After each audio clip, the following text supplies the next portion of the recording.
Oh my gosh, Mario Odyssey 2 is confirmed. There is an email that Nintendo sent telling people to play Mario Odyssey in 2023. It's happening. Matthew, are you excited? Not really, because it's not happening. Yeah, I hate to burst your bubble, guys, but there's probably going to be a 3D Mario in the next year or two, but this doesn't mean anything, and here's why. Welcome to We the People, your favorite weekly Nintendo podcast. My name is Michael Cottrell, your host, and I'm joined by my twin brother Matthew. Say hello to the folks.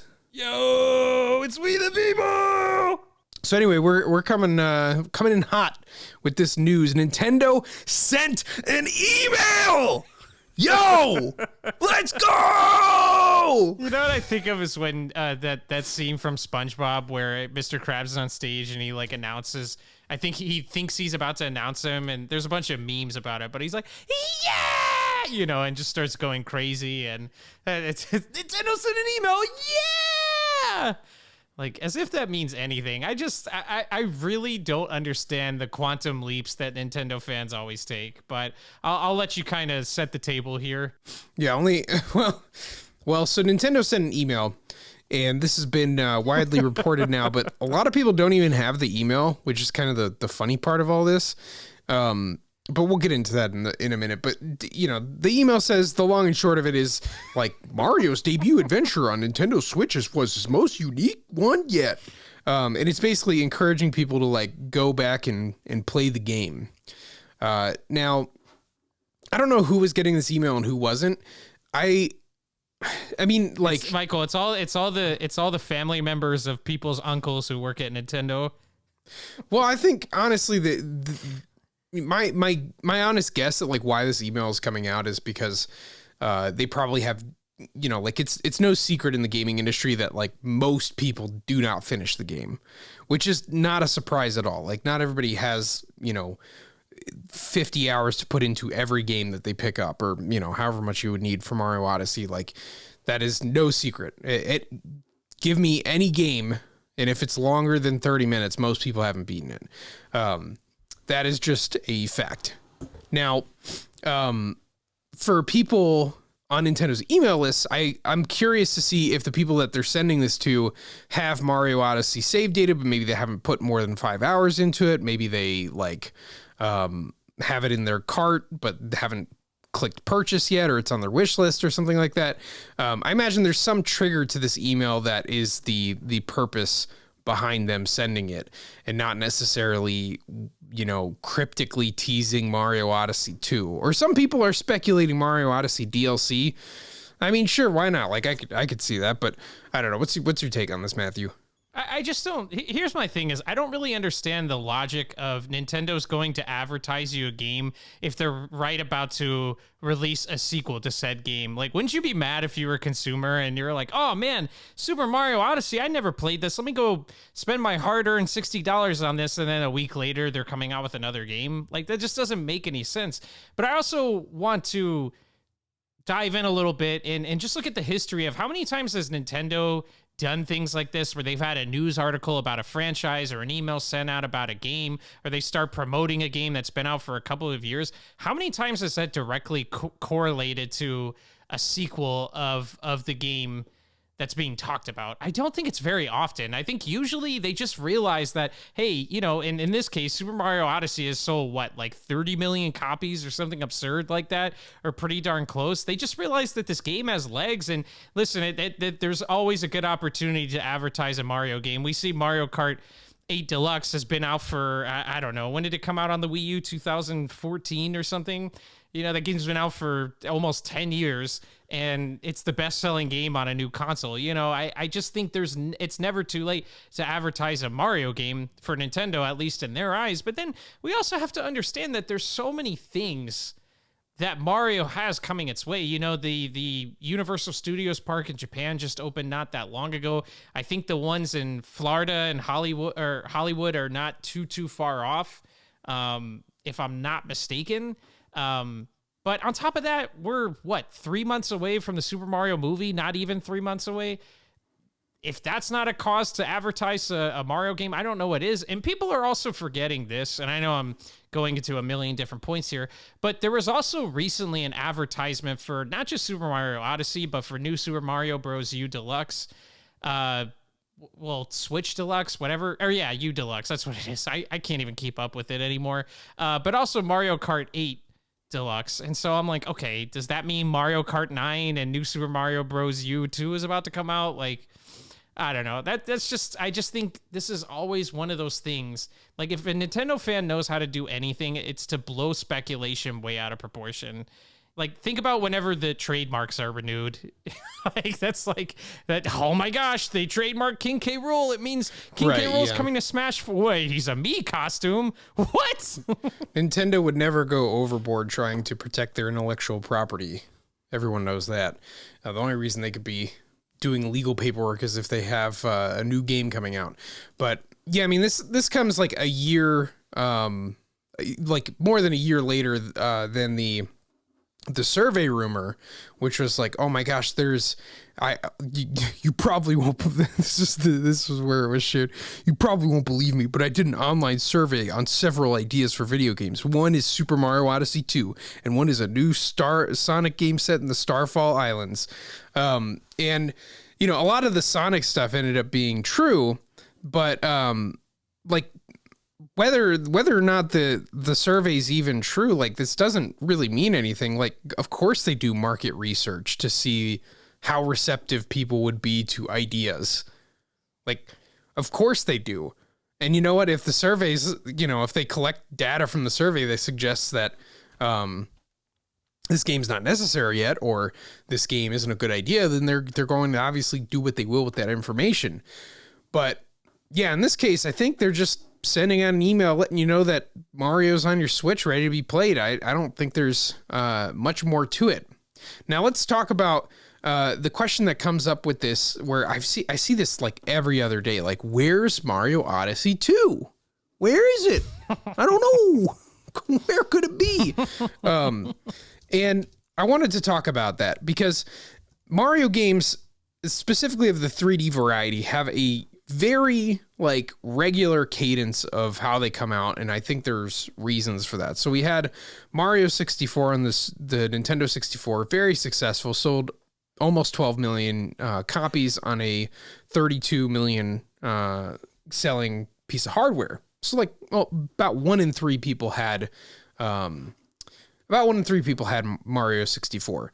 You go to Mario Sunshine, you know, that not as thick of a reception, you know, sells like 6 million copies and some change on a 20 million selling unit. Mario Galaxy sells 12 million copies. Galaxy 2, we see a dip. It goes from 12.8 million to 7.4 million. And then we have 3D World and Mario Odyssey. So the only case that we've had where there have been 2 3D Mario games on the same console is Super Mario Galaxy. And we see in that the series takes a like pretty substantial dip in sales from one to the other. Now, this is nothing new. If you look at Donkey Kong Country, the trilogy on Super Nintendo, you see a downward trajectory in sequels because obviously everybody who bought the first one isn't necessarily going to be interested in the second one. So on and so forth. This is the general trend of Nintendo games, and I think this is why very often we won't get more than one game on particular systems. There are some exceptions to this, like Zelda is an exception because there is a team at Nintendo that makes Zelda games, and that's all they do. And so if they finish in time to make a second game for a new system, cool. But even so, you know, there's so many Zelda games that are sort of like on the line that it's like, you know, which system was Twilight Princess really for? Was that a second GameCube game or a first Wii game? Because if it was a GameCube game, which, you know, pretty much was, then we got 2 on the GameCube, but then only 1 on the Wii as far as like mainline Zeldas go. And then you have to tease that out to the Wii U. We only got Breath of the Wild. So really Tears of the Kingdom would be our... Skyward Sword was on the Wii as well. Right, that's what I'm saying. Like, so Skyward Sword would have been the only Wii game, and then Breath of the Wild would have been the only Wii U game, Breath of the Wild 2 would have been the only Switch game. But like, because they're kind of releasing in these periods where they're between systems, they get put on both. It kind of like muddies the water a little bit. But like, yeah, even so, like, we do not typically get more than one 3D Mario. Now, the Switch is a bit of an exception in some ways, where we got the 3D world with that extra Bowser's Inside Story. I don't know what it's called. Bowser's Fury. That's right. And then we did get the anthology collection of the 3D games. But like, you notice that, like, you know, they didn't even want to keep selling the 3D All-Stars game, because I don't know, like, there seems to be this fear that one 3D Mario is going to cannibalize the other.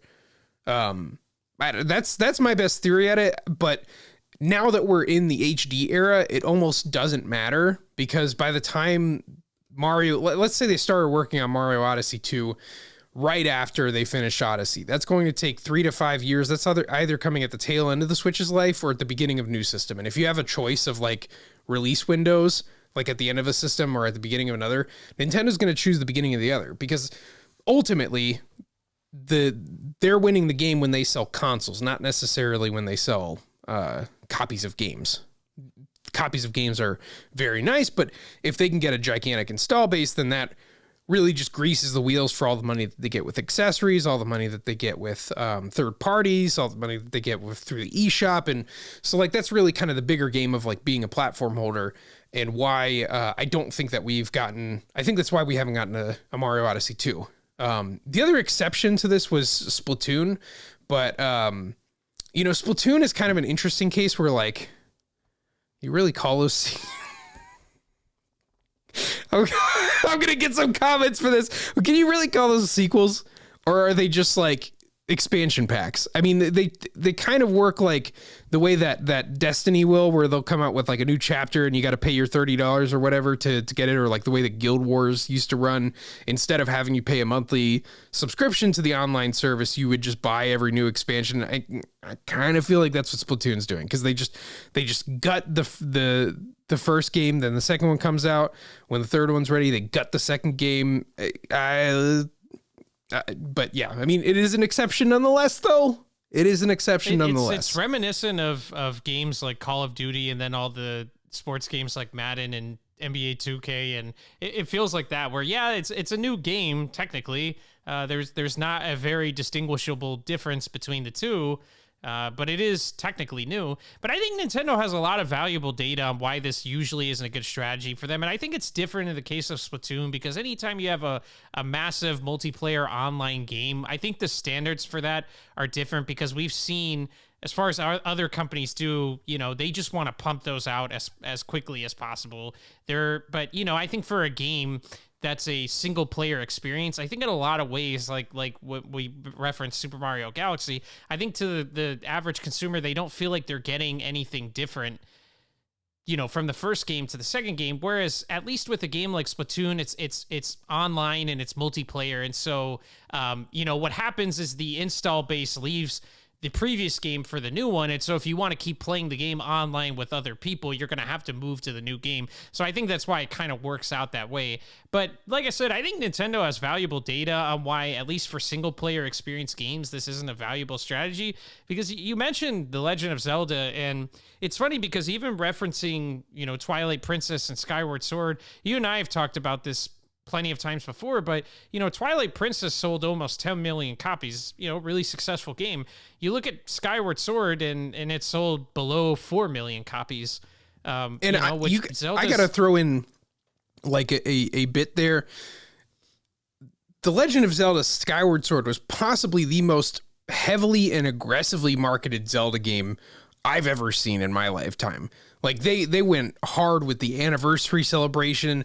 There was a orchestral concert that was included as a CD that came along with your copy of the game. They did a special Wiimote with it. Like that was, you know, one of the heaviest marketed Zelda games that I've seen on a system with an install base of 100 million. And it's still like, you know, did not really, I mean, even for like the core Zelda fans, I mean, come on, you don't want to find out the origins of the Master Sword? Like that was one of the most one of the Zelda games that was supposed to be the most important, and it was the one that broke the camel's back, which is an interesting story for another day. But yeah, I mean, there was the copies dropped off because it is in some sense competing with Twilight Princess. Yeah, so and that's what I think. Nintendo has a lot of examples of this. I mean, you go as far back as Donkey Kong Country, like you said, and it goes from like 10 million to 6 million to 3 or 4 million. You look at Super Mario Galaxy and the disparity there, Twilight Princess versus Skyward Sword. It just seems, at least for single player experience games, that happens to be the case. Now, if they released another Super Smash Brothers, for example, I think it would sell close to what Ultimate has sold. And I think it's because of the online experience to the game, the multiplayer aspect to the game, because it's one of those games that once a new one comes out, the old one has been rendered useless. This is why you and I have made so many arguments as to why we don't think Mario Kart 9 is coming to the Switch, because as well as it's still selling, they don't want to cannibalize the market that Mario Kart 8 Deluxe has right now. Because the minute you release that game, nobody's buying Mario Kart 8 anymore. And the minute that game stops selling any copies, I'm sure they'll look at that different. But for now, it's still selling. It's still alive and well. So I think it just, in the sense of Super Mario Odyssey 2, I just don't really see the point, especially because we're, 6 years just about into the Switch's life cycle. New hardware is probably somewhere, out in the not too distant future. We covered this on another podcast that we did. So, check that out if you're interested in hearing more about that as far as it pertains to the Switch Pro. But, we're probably 2 or 3 years away from new hardware, if not sooner. And so, if you're looking at it from Nintendo's standpoint, would it not make more sense just to pocket whatever surefire sequel you have in order to use that to sell whatever new hardware you come out with? Because think about if they have a sequel to Super Mario Odyssey ready and they have a Mario Kart 9 ready, that thing's gonna fly off the shelves, Yeah, I think the only way that we were getting Mario Odyssey to, and they might call the next game Mario Odyssey 2, but it will be likely a substantial improvement, a big jump that we're looking at, and not just more of Mario Odyssey, because if we were going to get a sequel, we probably would have gotten it already. If you look at the cadence of 3D Mario releases, we had 64 and 96, then we had to wait 6 years until Mario Sunshine. Then we had to wait 5 years to Mario Galaxy, a 3-year gap between Galaxy 1 and 2, and then another 3-year gap for 3D World, and then a 4-year gap for Mario Odyssey. And those timelines are only getting longer. They probably could have put out, they absolutely could have put out a sequel to Mario 64. They probably could have done it with Sunshine. But the further we get into game development, even though Nintendo is creating on a much smaller scale compared to the teams that Tony Tony from Sony has, that is that time gap is only going to grow. And so we're I don't think we're getting one, man. As much as I would like that, I'm not trying to put down anybody's dreams. I think I've beaten Odyssey 4 times 100% and gotten 999 moons just because I cherish that game. It's my favorite 3D Mario by a landslide. But Well, that's the thing. I think you and I are both of the perspective that we would love to see a sequel to that game. I've never been a huge Super Mario fan in general. It's kind of one of my lesser favorite Nintendo franchises. And I feel like Nintendo focuses way too hard on Mario and kind of forgets that they have all these other great IPs that exist. But, Super Mario Odyssey is probably in my top 5, top 10 games all time. I absolutely love that game. I think when there's a lot of people who have loud criticisms of it, and I seriously don't understand it even a little bit. So I would love to see a sequel to that game, but just the realist in me doesn't see that happening. And I know there's probably a lot of people already queuing up their comments, such as, well, what about The Legend of Zelda? What about Xenoblade? What about Fire Emblem? And like we mentioned with The Legend of Zelda already, and this applies to other game franchises, such as Kirby, for example, too, that these are all franchises that are made by specific teams. This is what they do. They make these games. And so it would be different if, is it EPD or EAD? I can't remember who makes Super Mario Odyssey, but that's not the only thing. It was EAD. Now it's been changed to EPD. Like, Nintendo's kind of consolidated all those divisions, but the team that makes Mario's, I believe, still in Tokyo. Right. So, and that's the thing. It's not the only thing they do, if I'm not mistaken. I don't know if the 3D Mario has its own team now, but from what I understand, it's not the only thing they do. But again, I just don't think they see a big return on that. Whereas again, it's a little different with The Legend of Zelda or Kirby or a Xenoblade or a Fire Emblem, where they have teams that literally their task is to just make these games and make them as frequently as possible. Well, so it is very likely that, there is a 3D Mario team traditionally that has been run through Tokyo. They did like 3D Land and all that stuff. Pretty much they've been doing Mario games after they did Donkey Kong Jungle Beat.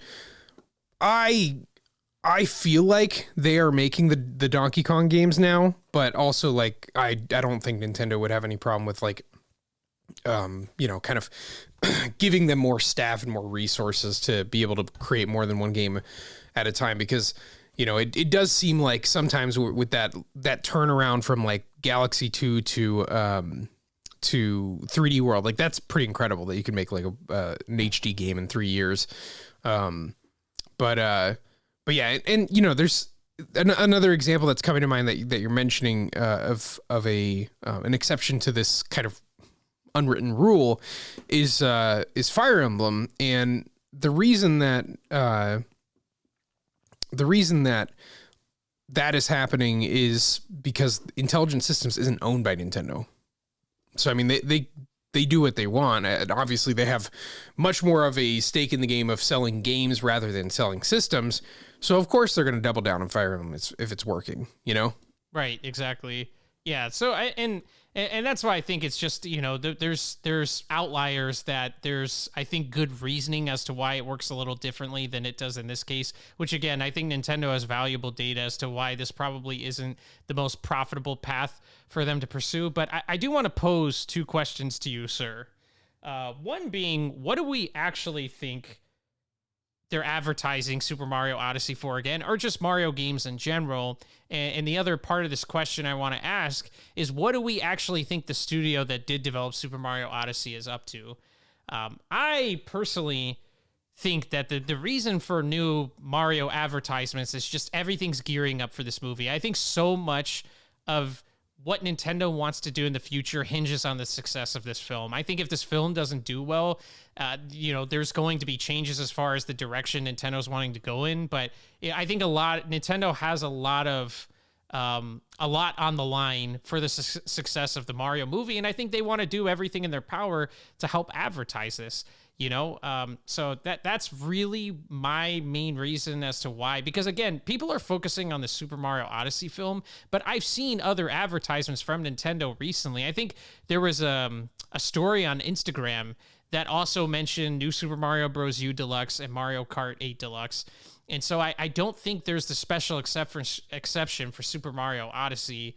I think, again, they just want to market whatever Mario games they have to say, hey, we want to get it in your heads that Mario, and then bam, the movie comes out, and, it helps advertise that for them. And as far as what I think Nintendo, that studio, is up to, you and I are of the mindset, I think they're working on the new Donkey Kong game. I think there's way too many credible people in the scene that aren't insiders. They gain absolutely nothing from predicting this information, that have been saying this for years, and everybody's saying it's the studio that produced Super Mario Odyssey, that they're huge fans of the original Donkey Kong Country series, and this is something they've wanted to pursue for quite some time, almost like a passion project. And I think they've earned the right to work on what they want to work on, and by all accounts, it sounds like they want to work on a new Donkey Kong game. So that's kind of where I stand with those two questions, but I want to get your take on that. Yeah, I would agree with you. I'm like I said before, I'm pretty sure that they're making the next Donkey Kong game. It would be the best home for them considering they did the Jungle Beat game and yeah, I think Donkey Kong is going to start mattering to Nintendo a lot more, and I think a lot of the other teams are not a great fit for it. I mean, maybe they give it to the team who does 2D Mario, but I think if I were Nintendo, I'd be kind of worried that like those two series are like a little too similar. But that's my general guess. And I forgot your first question. It kind of got buried there in your analysis. Yeah, I apologize. Just what do you think their reasoning is for gearing up or ramping up some of these Super Mario advertisements? Yes. My knee-jerk reaction is that this is a transactional email that has gone out from like some of the information that they collect from people on Switch. Like maybe they have people who have bought the game but haven't started it. Maybe they have people who bought the game but haven't downloaded the DLC update for Luigi's Balloon World. I think it's one of those like pings, because if they were trying to make a splash, why would they like only email a certain like small group of people, Hey, small group of people, we want you to get excited for our new Mario Odyssey 2. Like, it doesn't really make sense, I do think that this probably falls in line with movie marketing and all of that stuff, because they, likewise, you see Sony doing a new like demo / game trial for The Last of Us as the TV show is airing.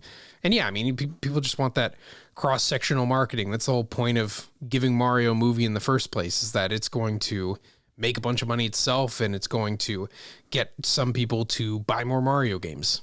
It's really that simple. I don't think the only like exciting thing that I think could come from this is if they came out in the next Nintendo Direct and like, here's the Mario Odyssey DLC. They have like a Super Mario movie world or something like that. Like, sure, I could see that, or some kind of expansion for what Odyssey already is, but I do not think that there's a sequel. I mean, obviously they're working on the next 3D Mario game, but I think that's coming with the next system.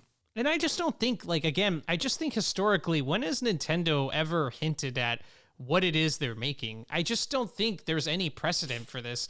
There's been so many times. I remember as a huge Donkey Kong fan, there was a point in time where they started releasing the Super Nintendo games on the Switch Virtual Console, whatever it is, the thing you get with the online membership.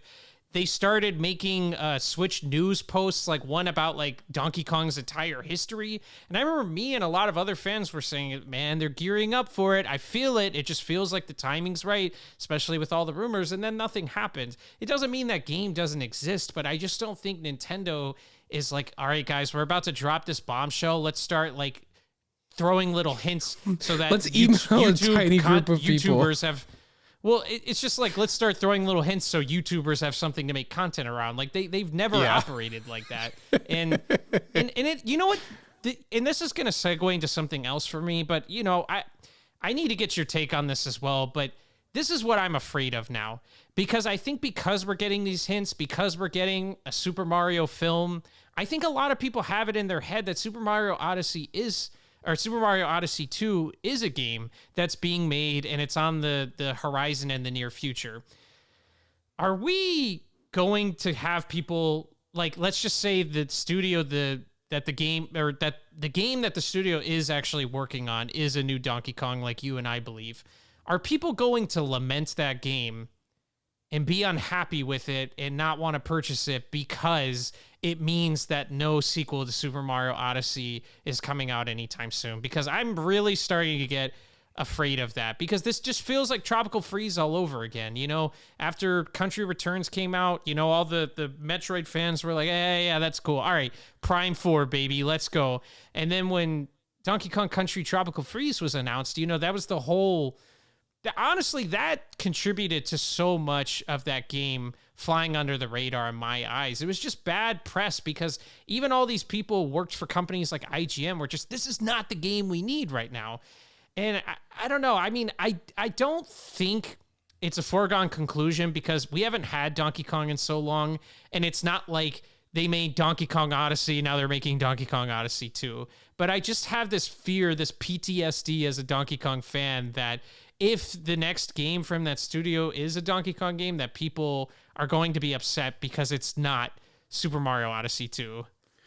Well, and that kind of goes into like perhaps why Nintendo has consolidated that entire branch, and like it's a little more, it's not so obvious at first glance like who made this particular game,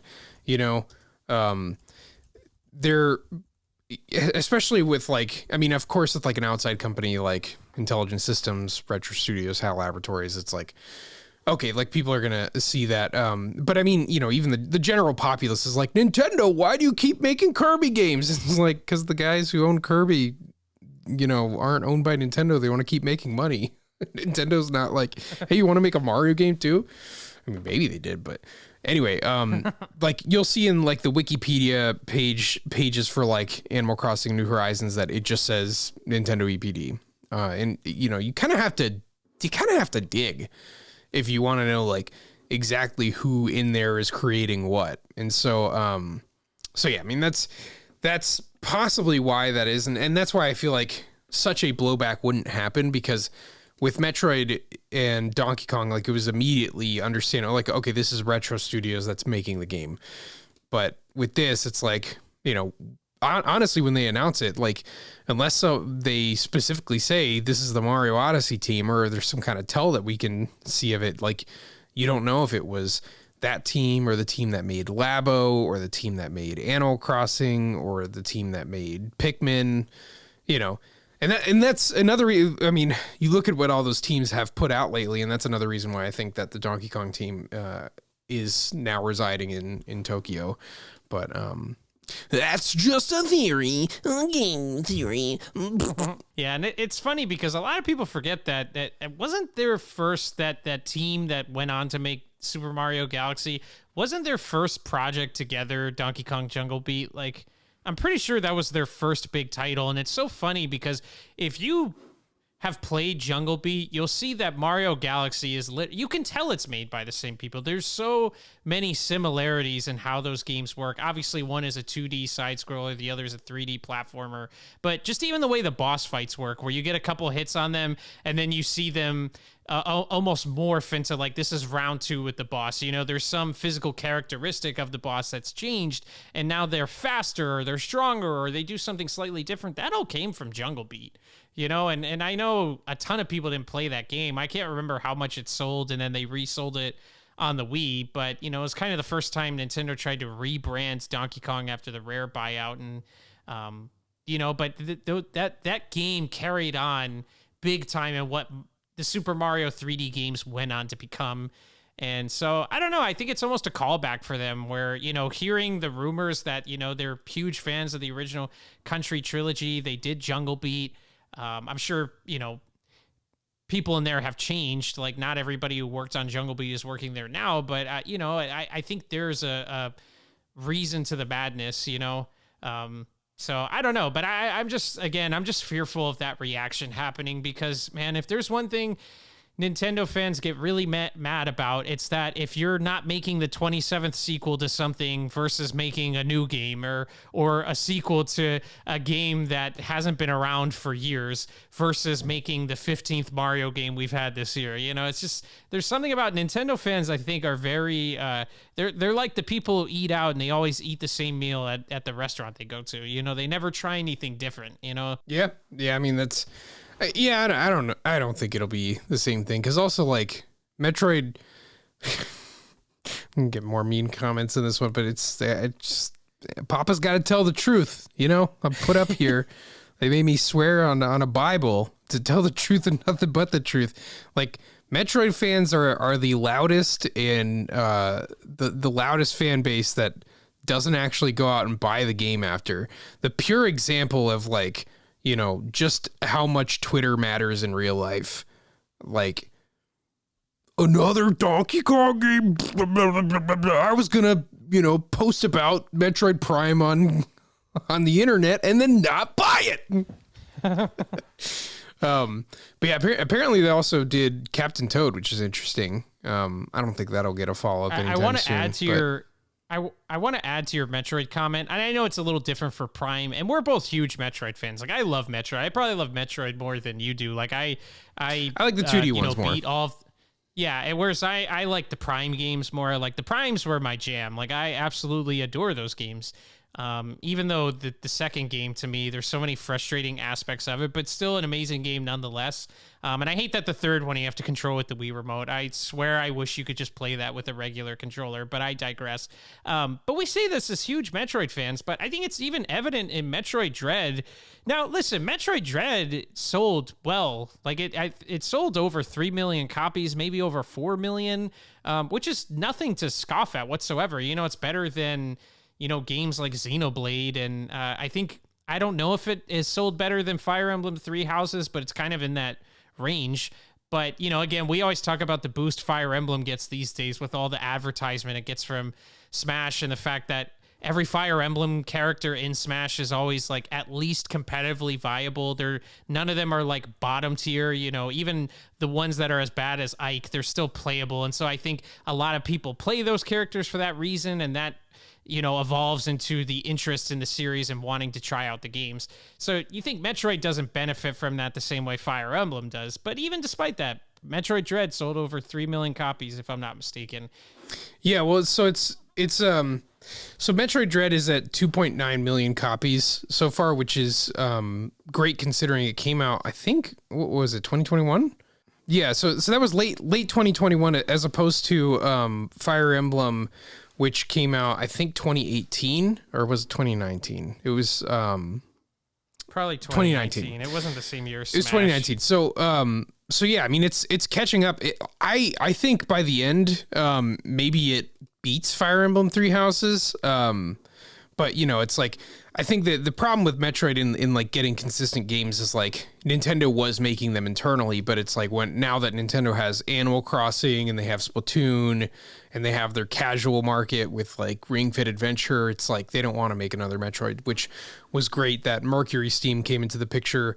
They were, of course, outsourcing Metroid Prime 4, and they've brought that more of like inside the Nintendo umbrella, I think, more as like an olive branch into to win over the fans more than anything. I mean, I think it was also like, here's something that you can do that we know you won't mess up Retro, because I think by the time Retro was at the end of their project where they were trying to launch a new IP, Donkey Kong had already been taken somewhere else. And so I think that's kind of the story there. I wanted to add in, I wanted to just say that before you got into your point, but kind of what I was getting at there is how well Metroid Dread sold, but that was also along with the fact that everybody was campaigning for that game online. Everybody, when I say, like, I swear every time I would get on social media, like Twitter or whatever it was, there was always people saying, please buy this game, share this, buy. So that game got a ton of positive, like, reinforcement. And even with that, it still sold, according to you now, less than 3 million copies. So it still sold really well. It's not that it sold bad, but it did well for Metroid standards. And that's with 1 million people telling you, like, please buy this game. We need it to do well, so Nintendo keeps making Metroid games. So I think it just goes to show you that, like, you know, even as great as Metroid is, and as much as you and I love it, it's just ironic that it you know, looking back on the Tropical Freeze thing, and I get, like, internet discourse is a very small group of people, but it was just really frustrating how not even the Metroid fans are looking at Tropical Freeze and just saying, like, this should have been a Metroid game to help sell the Wii U. And I just never really understood that. And listen, I think Prime 4 is going to crush it. I really do. I think that game is, you know, we've been waiting for it for so long, and I think part of the reason is because it's going to be a really big game, and it's really going to push the Switch hardware to its limit. And I think people, you know, it's evident by The Legend of Zelda Breath of the Wild that people like bigger, more expansive games, and I think it will sell really well. But you know, I just think, like I said, Dread was kind of like an outlier, and that's, you know, again, a Metroid game that sold less than 3 million on a system that has an install base of over 100 million with all the positive reinforcement it got online. And so it just goes to show you that, like, look, there's a lot of people that like Metroid, but it's not as big as some people make it out to be. And so, you know, it's you know, it's just frustrating in the past because it's like you said, if all you guys just bought the game instead of telling everybody what they shouldn't be making, you know, Metroid probably would still be made in-house. Yeah, I don't know if I would say like that Metroid Dread got a significant bump from like Twitter traffic. I think, you know, it had the benefit of being like that holiday game, but yeah, I mean, any Metroid game on the Switch was probably bound to outsell every other Metroid game. The most successful one before that was Metroid Prime, the original on GameCube, that sold 2.8 million. And so that game actually did like really, really well. I mean, that could have like been the start of like something huge for Metroid, but just wasn't in the cards for that time period. But yeah, I mean, I don't know if I don't think the Twitter noise really makes much of a difference at all, because if you go on Twitter, like you would assume that like Banjo-Kazooie never mattered, that Fire Emblem is the most important franchise Nintendo has right now, and followed by Xenoblade. And it's just like the numbers don't really add up. Like behind all of these, like, you know, gamer types, there are a million of like just regular people, you know, some guy like me who has a kid and wants to play Kirby 2-player. That's, you know, there's way more of those people than there are of the like certified gamer looking for their next 300-hour GRPG. But yeah, Prime 4 could be huge, you know, because it's going on a system that actually sold. And I think, you know, I think Metroid Prime 3 on the Wii, like, it didn't really underperform so much as, like, you know, it's the same situation as Mario Galaxy. Like, it was almost like on the wrong system. The Wii had been branded almost for better or for worse as like the casual system. And so really like the games that did well there were the most casual offerings, like New Super Mario Bros., Mario Kart, and then all the like sort of Wii games. I mean, even, you know, Smash Brothers didn't really light the world on fire as far as like a percentage basis. You know, you think of like for Mario 64, 1 in 3 people had Mario 64 in that generation. And we're, you know, well, I'll say 1 in 3 Nintendo 64 owners had a copy of Super Mario 64. If you take that down to the Wii, 1 in every like 10 people had a Mario Galaxy copy. So it's just much less on that system. But I say that all to say, like, yeah, Metroid Prime could definitely come back. But I feel like also we've kind of lost the thread of this like Mario Odyssey talk. Anyway, well, it just kind of turned into the whole, you know, we were talking about the whole debacle with Tropical Freeze back in the day, and you brought up how like Metroid fans are, you know, they need to put their money where their mouth is. And like I said, I mean, it might be that all those people did buy the game because, again, like Twitter and Reddit and whatever platform you're on, I forgot the big one that a lot of people use to talk about video games. It's not Game FAQs, but it's one of those websites that looks like it. But, you know, like, I understand that makes up a very small percentage of the actual population. When you're talking like millions of people, that's not the people you see talking on the internet. It's more like a couple thousand, if that, you know? And so, like, for all we know, all those people did buy the game. But yeah, all in all, I just, you know, hope whether we do get a sequel to Super Mario Odyssey, whether that team that did make Odyssey is making a new DK game now, I just hope that it's not met with, some level of frustration, you know, because I'm just afraid that everybody is kind of already made it up in their minds. I mean, you see the people's reaction to this email. People are convinced, Michael, that a sequel to Super Mario Odyssey is coming out. Like, you can't tell them otherwise. They absolutely believe it's a game that's being created right now. And I'm not so sure it is. Like the only 3D Mario game they made a direct sequel to was Galaxy.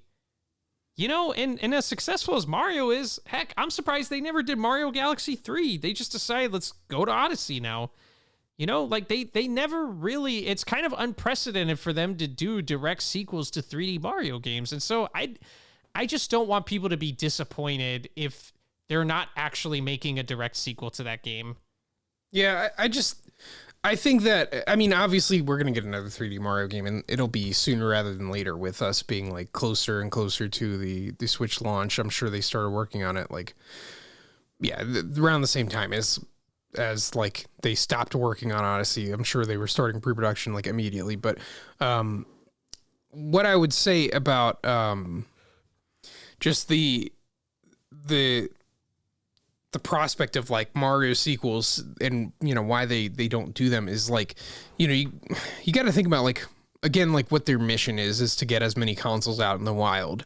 I think that beyond anything is like the mission of Nintendo. And so, you know, you have to ask the question, well, if Mario games sell really well, and even, you know, Mario Galaxy 2 being one of the like better selling games on the Wii, like why wouldn't you just keep cranking out as many of those as possible? And, you know, it's true that they would probably sell a lot more game copies that way, but there is something to be said about offering some variety. And this is why you keep getting Fire Emblem games. This is why they try and bring back Metroid every once in a while, because they do want to attract a wide audience. And, you know, if they made any mistake in this, it's with the Wii U and not having enough of those like single player narrative driven sort of games that you would have liked to see. I mean, you know, we didn't get a Zelda until like the 11th hour of the Wii U. I mean, pretty much like no one, I mean, it sold 1 million copies there. It totally floundered on the Wii U because everybody was ready to just go to Switch at that point.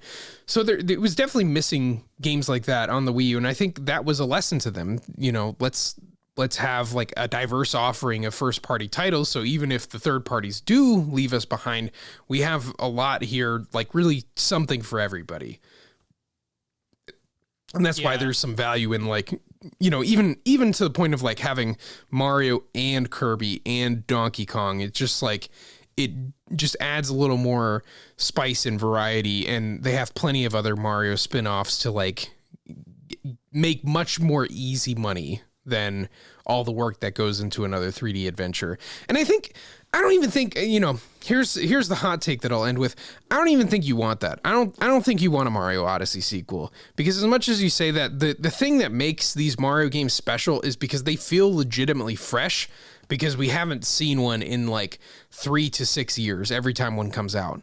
Yep. You know, like Mario Sunshine, regardless of how that game didn't turn out like quite as great as it could have been, like it is no doubt like a just different vibe. It is a different flavor. It feels like the next big thing for 3D Mario. And you could say the same on, you know, the nth degree for Mario Galaxy, even though he controls like garbage in that game and he's way too slow.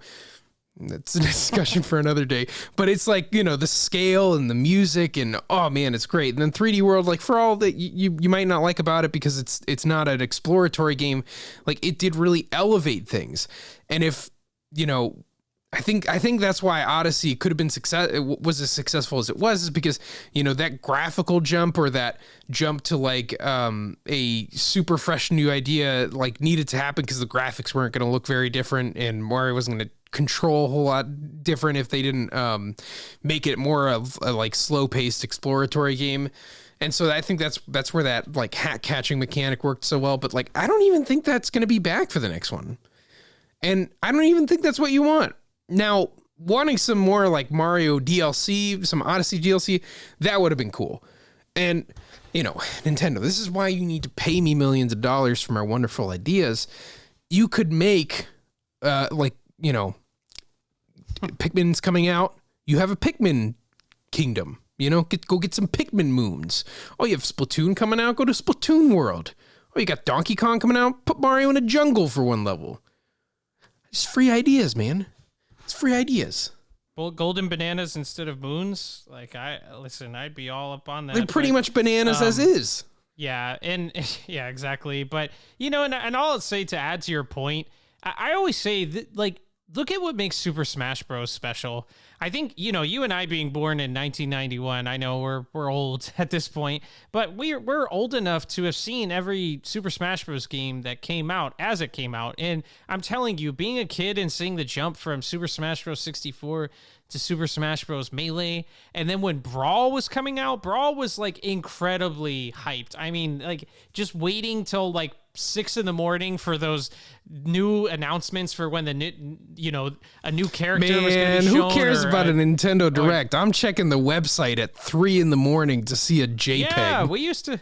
When me, you, and two of our best friends, one of them, you all know as Trevor from, Catrello Games, but him and another friend we'd play Melee all night, over the summer, and we would wait for the updates to come on the Brawl website. And there were so many great memories from that. I remember when you saw Diddy Kong was announced, your favorite game character, like that was like, you were so incredibly happy. Like those were just great times. And then even Smash 4, to me, as much as I hate that game, even though I love Smash, I love competitive Smash, I cannot stand Smash 4, but leading up to that game coming out, it was so hyped, and the same, not as much so for Ultimate, because the cycle for Ultimate was a lot shorter, and also Ultimate looked a lot like Smash 4, and so I think, but just to kind of illustrate your point, I think that's what's always made Super Smash Bros. Special, is because there's so much time in between the games that when a new one is coming out, it feels so fresh and like oh my gosh, like we're here again. We're in the hype cycle again.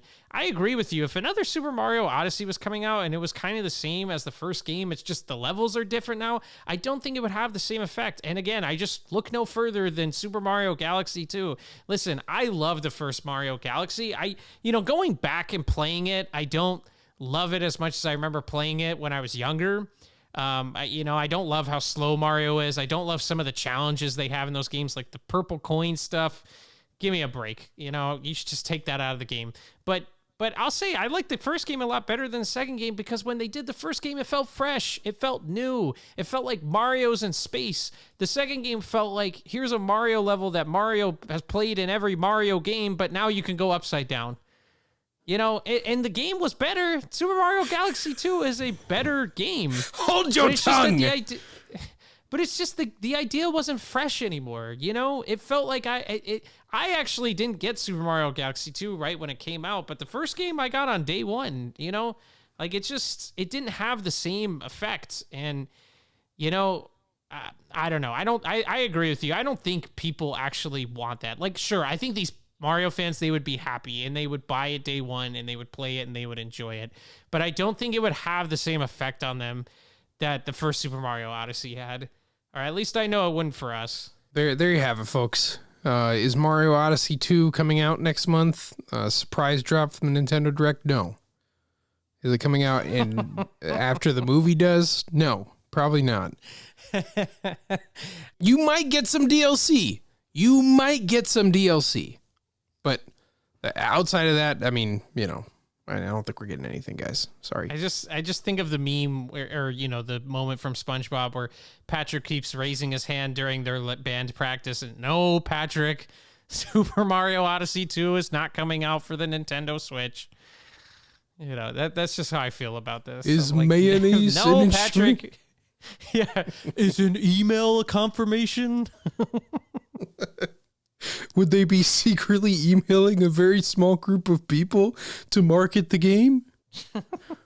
I've seen way too many worthless YouTube videos about this topic. So I hate to, for us to be the dream crushers or the, bursting, people's optimism bubble, but I don't think this is a thing, and I would not hold your breath or get your hopes up that a sequel is coming to the system. Like you and I said, there's definitely going to be another 3D Mario, and it's probably going to happen sooner rather than later. I just don't think A, it'll be a direct sequel to Odyssey, and B, it'll be on this hardware.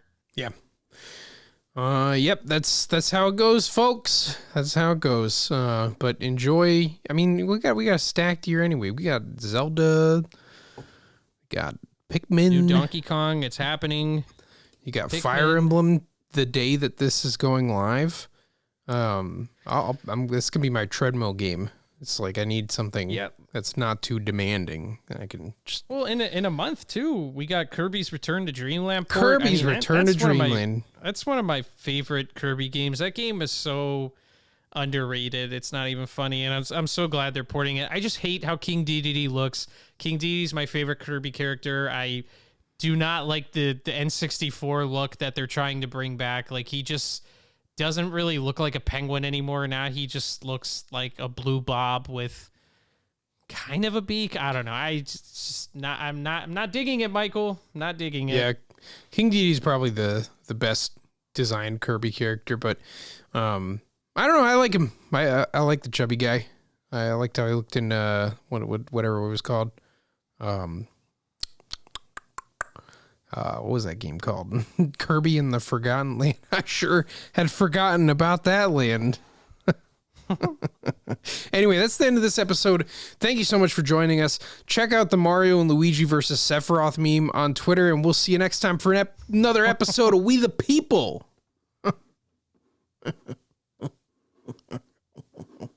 New Super Mario Odyssey 2 confirmed by email.